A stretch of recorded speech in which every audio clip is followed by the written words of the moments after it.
Hello. Good afternoon po. Oh, this was it. Sorry. Hello. Good afternoon, Mr. Ron. No, no, no. Okay. Still, I think it's still connecting.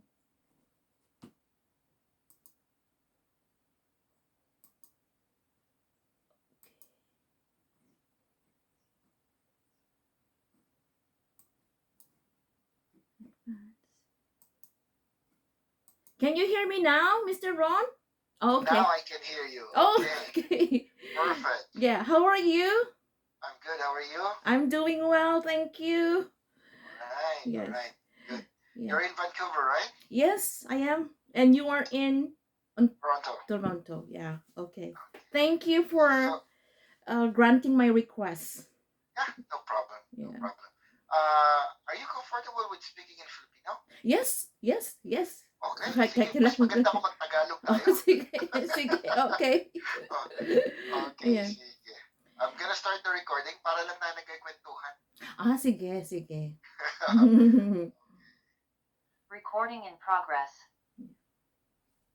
Okay, so Luisa, that's your full legal name, Luisa Quintero? Yes, but yung full name ko talaga is Luisa Cecilia Malto Quintero. It's so long. Kaya lang, you can call me Luisa for short. All Yeah. right, Luisa. You are now in Vancouver, right? Yes. Okay. How long have you been in Canada? Well, the first time I came here, I was here in 2001 until 2004. So I was here for 3 years and then I went back because it was only kind of like a temporary status. And then I came back with my son in 2012. So we've been here for more than 9 years. So in total, kind of like 12 years. Okay. Yeah. But before you went here to Canada, anong trabaho mo sa Pilipinas? I was a teacher actually. I was an English teacher for more than 10 years in private schools. And then when I came to Canada, when you come here, you cannot practice naman right away yung profession mo. So, I did different kinds of jobs. I work in a convenience store and in a gas station and things like that. But during this time, I was able to take my first TESOL certificate, so I was able to tutor students. So I was with kind of like an agency, and it's called Student Services and Marketing. But then it's because of my status, which is only temporary. So I went back home in 2004, and for other reasons, I went back. And then when I went back, instead of going back to teaching in private schools, I taught in different language schools, especially around Ortigas area, with mostly Korean students, some Japanese, and some other international students. And then when I already applied for a permanent resident visa for Canada, it took many years before I got approved. But when I came back now with my son here, and I thought the reason why I actually asked you to yes to have this interview, Mr. Ron, it's because um, since I started, for example, this profession, I work in different language schools. Like I work full time and I work part time. I work on call, for example, in different language schools in Vancouver, downtown Vancouver. I only met one Filipino teacher. And every time I attend conferences or conventions, for example, for ESL teachers like me, wala akong nakikita. So minsan ko nang may nakatrabaho ako na Filipino teacher, and she was a professor in English. So sinasabi ko, bakit, there is always a demand for this job. Kaya lang bakit mukhang isa, dalawa lang ang nasa industry na to. Samantalang ang dami din namang mga teachers who have the potential and who are equally qualified to do this job. So, kaya naisipan ko na rin na sabi ko, I think, although you know what, I also train teachers back home. And many of my graduates are working abroad as well. So they keep asking me, teacher, Miss Louisa, how can we go there to be like you? So sometimes sinasagot ko na nga isa-isa. So this is already an opportunity for them to know more about how to become an ESL teacher in Canada, because there's always, a demand for this job. Okay, so tell me about what is ESL. Okay, ESL. Actually, this is like it's English as a second language, but there are actually like acronyms that everybody should know when they, for example, they are really interested in doing this job. I know there are even in Vancouver right now, because I met some, teachers from back home, kaya lang math or science. Actually, you can do this job as long as you have a bachelor's degree. And if you take the TESOL, for example, which is a teaching certification course, and it should be recognized by TESL Canada Federation.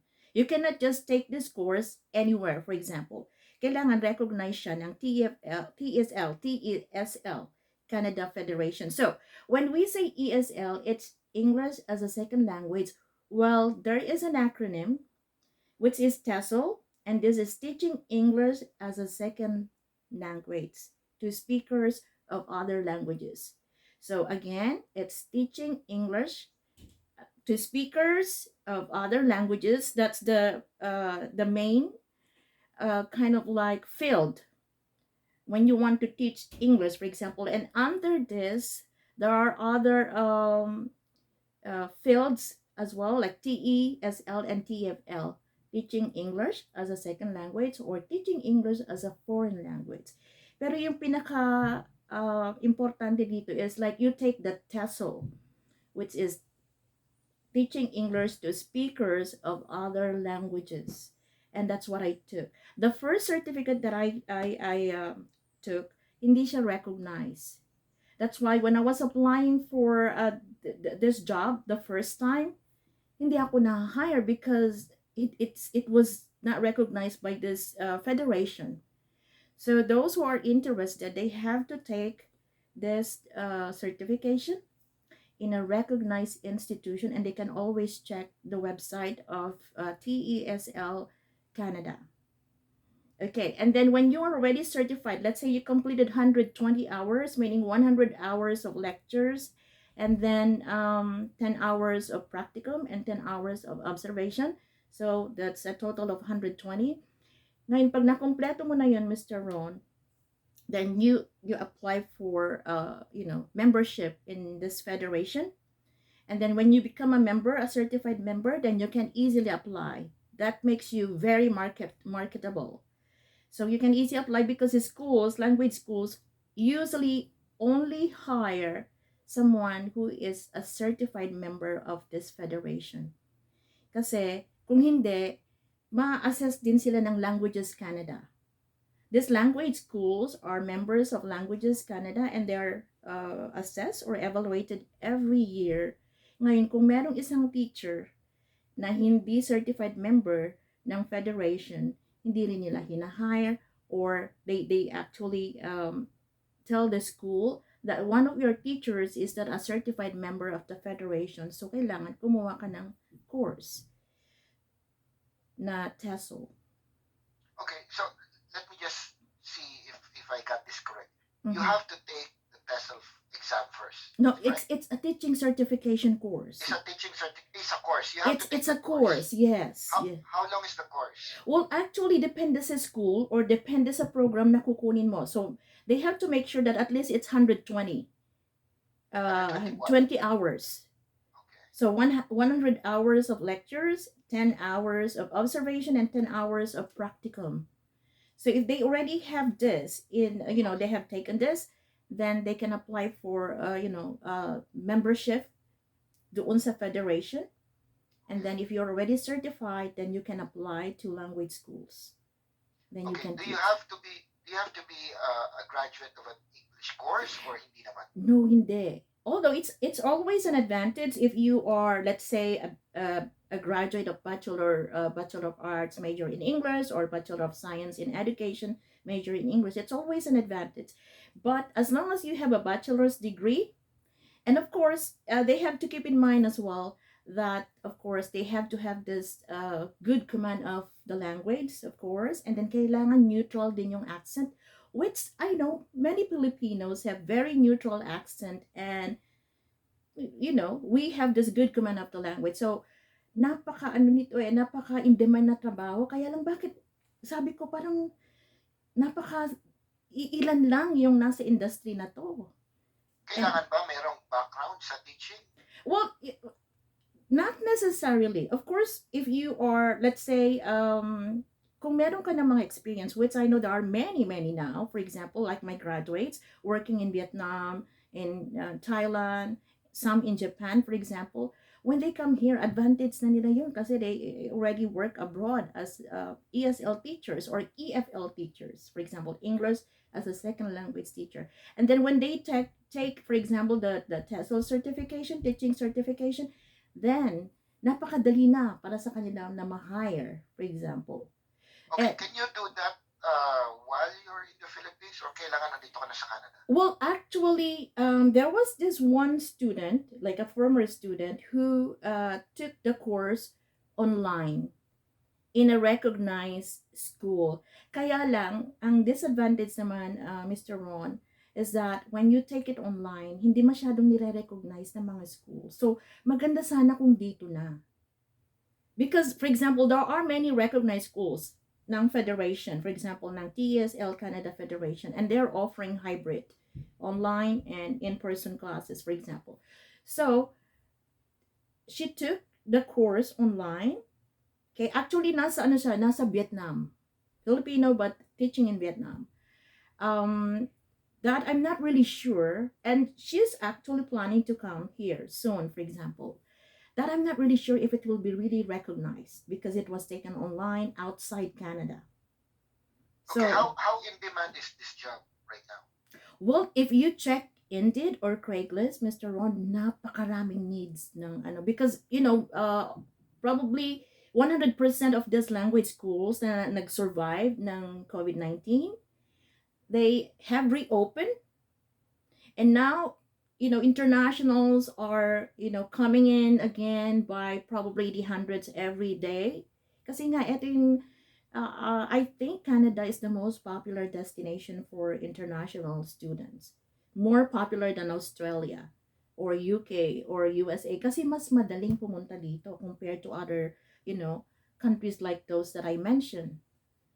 So there is always a chance for you to get this job, and the pay is also good. Not really, hindi naman ganun kataasan, but it pays well. Okay, Yeah. what do you think is the barrier why there are very few Filipinos in this industry? That was my question before. Siguro una hindi nila alam yung mga requirements kung paano. Okay? Kasi sa akin, when I came here the first time, when I was here for 3 years, so of course I was aiming like, pwede kaya ako magturo dito and everything like that. So I explored. So nakikita ko yung mga, like courses, like ESL or TESL or TFL courses. And I said, okay, since I am an English teacher, I might as well take this one. Kaya lang, yung first certificate ko nga, it was not recognized by this federation. So I had to retake. So dalawa na yung certificates ko. One is not recognized, but I can use this abroad anywhere, like, anytime. Pero yung dito, if you teach here in Canada, kailangan talaga recognized by this organization. Okay, this TESOL course, this TESOL certification, it's an actual classroom setting. Yes, like in my case, I did. Yeah, in my case. So talagang para kang estudyante. Yes, yes. Kaya lang, of course, during the pandemic, marami nag-offer ng online. Yes. Yeah, and until now, may mga online pa rin kasi nga, for example, there is this one good school in Victoria. Andito yung mga estudyante, for example. They want to take the course. So they're taking it online. Ganon. Kaya lang, ang ano naman talaga minsan, disadvantage, some schools do not recognize online. It's not Okay, really so that they don't recognize, but parang yung chance mo talaga parang mas konti kumpara doon sa when you take this course in person. okay, so now you are an English teacher Mm-hmm. what school? In what school? Okay, so right now I'm working in two language schools. One is CNC, it's Cloud9 College in Vancouver, downtown Vancouver, and I'm also on call ng CCEL or Canadian College of English Language. So ganun Okay, so yun, Mr. Ron, you can work full-time in one school and then you can work part-time in another school because usually when you teach full-time, you get 27 to 30 hours. Kasi parang 9 to 3:30, 9 to 4, something like that. And then afterwards, you can still work part-time, okay, so which, there's a shortage, there's a lack of availability of teachers in ESL, and there's a very high demand right now. yes, kasi probably you're aware. Even if, for example, in Toronto, you see a lot of international students, right? And most of these are students of English first before, they can do some like yung pathway, academic pathway, or yung mga co-op programs, for example, and eventually they apply for permanent, uh, for immigration, I should say, or permanent resident visa application, for example. So there is always a demand, actually. Okay, so for those who are in the Philippines and Mm. interested in becoming an English teacher here, Mm. they have to go here and take that TESOL certification course. Yes, exactly. Yeah. And schools from here do not hire from outside Canada. So kailangan nandito sila. And then they have to take the course here. So ang minsan pag may namimit ako na Filipino international students, for example, at may bachelor's degree na, and especially if let's say they have teaching experience or teaching background, I usually advise them take TESOL and then you can teach English here, especially if you have the passion for teaching, something like that. Kaya lang talagang makikita mo even up to now, like before, I mean like before the pandemic, iisa pa lang yung nakita ko. Yeah, I seen some, like Filipinos working in like admin, for example, like admin staff sila, pero sa teaching wala. Okay, and once you have that TESOL Certification, certification, yeah. you can now apply to English schools. Tama? No, no, no. Okay, here, Mr. Aaron, you have a bachelor's degree, right? And then Yeah. you study TESOL, meaning you have to obtain this certification to be able to teach. Yeah. Ngayon naman, pag nag-apply ka na sa isang language school, they will check, are you a certified member of TESL Canada Federation? And then if you are, they will hire you. Kasi kung hindi, ma-evaluate din sila ng Languages Canada. Ng teacher pala nila, hindi naman TESL Canada Federation certified, they will ask you to retake. Now The course. here's the question. Gaano naman kahirap yung TESOL certification course? Yun ang medyo challenging, Mr. Ron, kasi a lot of reading, a lot of writing, like methodologies, teaching strategies and approaches. Pero you know what? Ngayon ang medyo madali na eh kasi there are many resources that you can actually get online now. Unlike in 2002 when I took my first TESOL certificate, medyo mahirap talaga because we had to do a lot of reading, a lot of writing, for example. Pero ngayon na, madali-dali naman na kasi nga, there are many information that you can get online now. Pero medyo challenging din talaga. But, if you have the passion for teaching and you pass this, at usually naman talaga, ang mga teachers very supportive. Very Okay, supportive. where they can find this, the TESOL? Well, actually, if they go to TESL Canada, you can see a list of those schools that are accredited by this federation. So, for example, kung nandiyan ka sa Toronto and then you want to take the course, there are schools that are, uh, members of this federation. And then if you are in Vancouver, the same thing. There are many schools as well. So, kailangan lang talaga yung institution is a member of TESL Canada Federation. Okay. So now, talk to me about your experience teaching a language that is not your natural language. Yes, okay, yeah.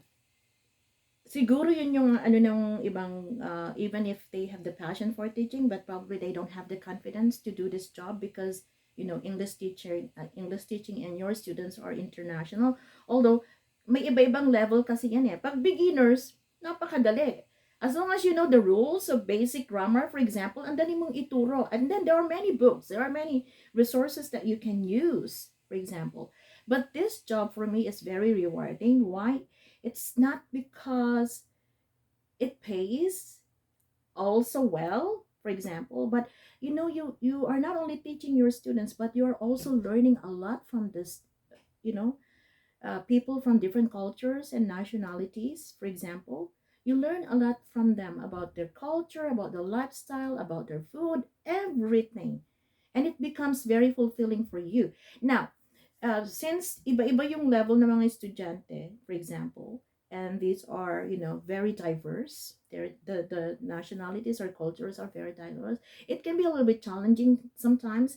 Pero pag you already have like 1 or 2 years of experience, madali na. Napakadali na niya. Okay, halos lahat ba ng estudyante mo talagang very little knowledge of English Oh, speaking? no. When they come to Canada, Mr. Ron, ang level ng karamihan ng mga yan, ano na, mga pre-intermediate.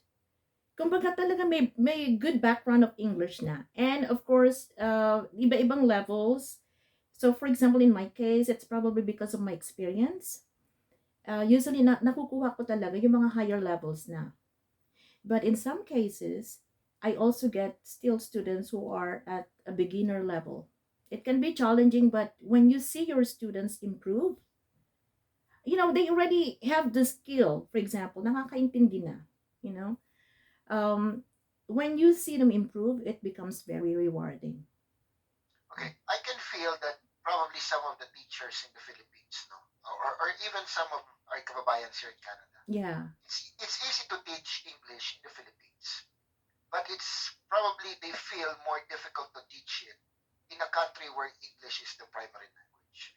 So, what can you tell them in terms of that confidence, of that intimidation of teaching English in Canada? Okay, kaya nga ito, Mr. Ron, to make yourself marketable, for example, you have to have the certification first. And it's good if you have already a teaching background. You have already, let's say, a year or two or more of your of teaching experience, for example. When you apply, alam mo, kailangan lang talaga dito, you have to have the good command of the language, which is, tayong mga Pilipino naman, we already have this good command of the language, right? And then, kailangan neutral din yung accent mo para when you get interviewed, okay, well, we can consider this applicant because, she has this good command of the language, for example. And then, when you take this course, the TELASOL certification course, it will help you to learn different methods or approaches. So it depends on the level of your students. If you're teaching beginners, what are the approaches that you need to use? What are the materials? So tutulungan ka talaga ng course na to para maging confident to do this job, whether you have a teaching experience or not. Okay, that's good to know. Um, Yes. Luisa, konting fun facts lang, no? Mm-hmm. Anong common English mistake ng mga kababayan natin? Ay, Yung nako, hindi, miss. hindi, hindi aware na mali pala yun. Alam mo, Mr. Ron, prepositions. Prepositions. Even yung, we call this three little words like on, in, and at. And then tenses. And then subject and verb agreement. Yun yung mga common mistakes na minsan hindi sila yata aware. We learned this before, starting from elementary. Kaya lang, it's probably because we don't really use English at home. Mostly Filipinos don't use English at home. So hindi na pa-practice yung speaking. And that's another thing that probably hold them up, to be more confident in using the language. And minsan they are intimidated as well. So I really want, more Filipinos to do this job because I know there are people out there who are equally qualified. And in fact, sometimes pa nga, in my case, for example, it's because of my experience, probably. Yung mga ibang native speakers, they come to me and ask me questions like, Luisa, why is it that it's like this? So they use the language as their native, language, for example. Pero yung theory of the language, pagdating na sa theories, medyo hindi sila confident doon. So sometimes they get also confused. And I that's the reason why before the pandemic I still go home and train teachers because I want them to be more qualified when they do this job. So prepositions on, in, and at, very very confusing sa mga maraming Filipinos. Yeah. Yeah, example lang, Luisa. Example. Okay. For example, you are at home, let's say with your wife, and then your kids are not home, and then one of your friends came to visit you. Okay, and then your friend said, "Where are the kids?" And then you answered, "They are still in school." Tama ba yon? Sa tingin mo, Mr. Ron, they are still in school? What do you think? There is something wrong with the preposition. It's not in school. Because if you mean where the person is right now, you have to use the word at. They are still at school. Meaning they are not at home yet, but they are still at school. Not in. Maraming Pilipino niyan gumagamit ng in when they mean that. So it should be at school. And then Okay, means, paliwanag mo lang sa Tagalog yung difference ng in at saka at. okay, so pag ginamit mo yung in, meaning in school, ikaw ay isang mag-aaral pa. For example, are you working right now? Nagtatrabaho ka ba ngayon? Ay, hindi po. I'm still in school. Meaning, I am a student. Okay? Now, pag ginamit mo naman yung at school, ibig sabihin, yung person is in that place right now at school. Kaya when, for example, somebody came and visit you, for example, and then ask, where are the kids? Oh, they are still at school. This is the place where they are right now. So usually, ginagamit natin yung at to mean like, a location or a position. And then yung in naman, in this case, in school, meaning I am a student. Now, meron pang isang gamit ng in school. If you mean the building itself, for example, there are 800 students in that school. So meaning the building itself. So yun yung pagkakaiba na maraming Pilipino hindi nila alam yan. Another one, like when it comes to the different means of transportation, Okay? okay? So, for example, somebody phone you at nasa train ka ngayon, and then somebody phoned you and then said, "Nasaan ka?" Maraming magsasabi niyan, "I'm in the train" or "I'm in the bus." Because nasa loob ka nga naman, right? So you use in, because usually we use the preposition in to mean that someone or something is inside or within, right? But when it comes to the different modes of transportation, we use on, okay, with airplane, bus, train, boat, ferry, ship, kasi mas malalaki sila and we can stand. We have more space to move around or to walk around. For example, where are you right now? I'm on the train. I'm on the bus. I'm on the plane right now. So we use on with this different means of transportation. Now, if we use a smaller means of transportation like a car, a taxi, or a cab, where you only squeeze in, so it's smaller, you have limited movements, we use in. Okay, so you get on the train, you get on the bus, you get off the train or on the bus. But when it comes to smaller means of transportation, you use in. I'm in the car, I am in the cab, I'm, in my SUV, something like that. And then pag naman yung movement, yung pagsakay mo, I'm getting into my car. Into. And then paglabas mo naman, get out of the car. So eto yung mga parang hindi ko natatandaan na napag-aralan talaga natin. I don't know if you remember. Do you remember? Not anymore, actually. Yeah, I don't remember if this were, taught to us, like the use of, the use of prepositions when it comes to the different means of transportation. Yeah, yung mga little words na minsan mali yung pagkakagamit. Yeah. That's interesting. Yes. Alam mo, I have this idea that I should talk to you again about that. Yes. You know what? If you can do this actually, if you're working, for example, with OMNI right now, Yeah. and if you have the passion for teaching, pwede mong gawin tong part-time or full-time, Mr. Ron. Kasi there is always a demand. If you check Indeed, for example, makikita mo napakarami. Like, I don't know Indeed Toronto, but Indeed Vancouver, there's always a demand. Mamimili ka na lang kung ano doon ang pinakamataas ang rate, for example.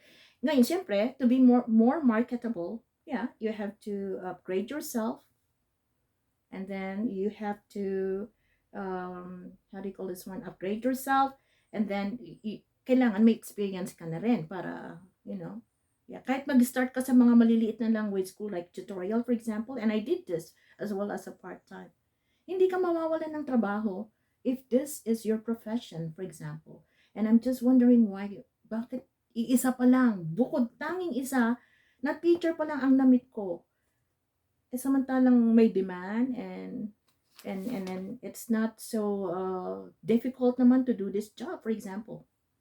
Luisa, karamihan ng mga kasama mong teachers ay they're Canadians. Yes, of course, Canadians, and there are some that are Australians, British, for example, Americans, and eto pa nga, I have also some co-teachers like from India and Pakistan, Brazilian. I experienced having a coworker from Brazil. Yun, Brazil, different nationalities, but mostly native speakers. Yeah. How do you feel? How do you feel that you're a Filipino, but you are teaching this language that is not really native to Mm-hmm. you? Well, you know what? Siguro yung experience ko na, Mr. Ron, it made me confident already. Yeah. And alam ko kasi, it's because my major is English. Siyempre, alam ko na yung, paikot-ikutin mo man ako dyan, for example, that, the rules. I can explain. In fact, sabi ko nga sa'yo kanina, yung mga native speakers, it's their native language, but they don't really care about, the rules. Eh, ang mga estudyante, they ask a lot of questions about this. Teacher, why is it on? Why is it in sometimes? They know the language, for example, but the thing is when explaining, for example, the principle or the theory, then sometimes nangangapa sila.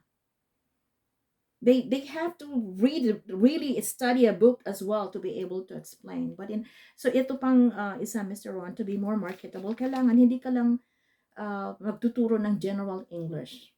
There is always a demand for IELTS, okay, CELP, for example, for immigration or immigration application or citizenship. Yung IELTS kasi employment, immigration, university requirement, for example. And then yung mga other proficiency tests na students take, for example, if you're able to teach this, you are more marketable. You always have this, this great opportunity. Kaya Okay, kailangan. Luis. Mm-hmm. Panghuli na lang, Luisa. Yeah. Can you give your last message sa ating mga kabayan na, wag silang matakot na kaya nilang gawin ito, that they could go into this industry, in this profession, and they're gonna be successful in this way? Yes.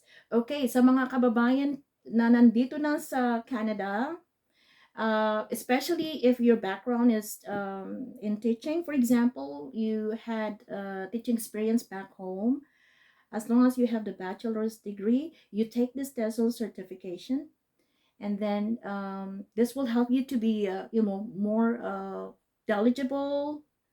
This will help you to become more confident to do this job.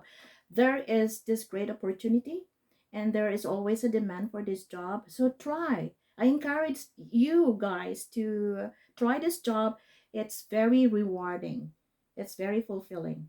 That's my experience. And for those who are still back home, if you are planning to come here and apply for, student visa, which is, pinakamabilis, when you're already here, you also consider taking this teaching certification course, because when you apply eventually for immigration, then and you have the passion for teaching, napakadali na makakuha ng trabaho, because there's always a demand for this job.